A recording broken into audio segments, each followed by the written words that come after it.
শাহজালালের বাংলায় যেই কেউ নবীর শানে বেয়াদবি করলে তাকে মৃত্যুদণ্ড দিতে হবে।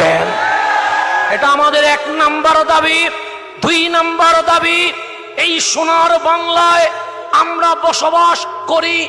আজ সংবিধান সংশোধনের কথা উঠছে।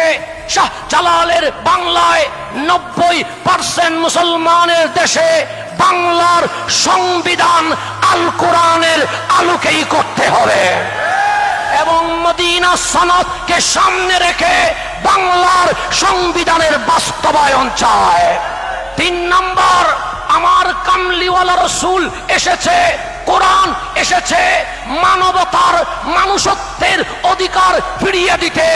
আজ বাংলার জনগণ আতঙ্কিত আছে, তাই বাংলার মানুষের অধিকার ফিরিয়ে দিতে হবে।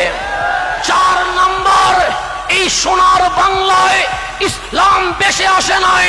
শাহজালাল ইয়ামানির মাধ্যমে এসেছে, শাহপরানের মাধ্যমে এসেছে, 360 বারে আউলিয়ার মাধ্যমে এসেছে, শাহ আমানতের মাধ্যমে এসেছে, বাইজিদ বুস্তামির মাধ্যমে এসেছে।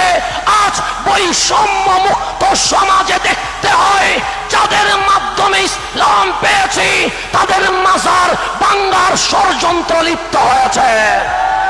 আমরা সোনার বাংলাদেশে বড় কণ্ঠে জানিয়ে দিতে চাই, এজিদ যদি জনজন করে আবার কারবালায় হুসাইনের রক্ত দিতে প্রস্তুত আছে ইনশাআল্লাহ। আসসালামু আলাইকুম ওয়া রাহমাতুল্লাহ।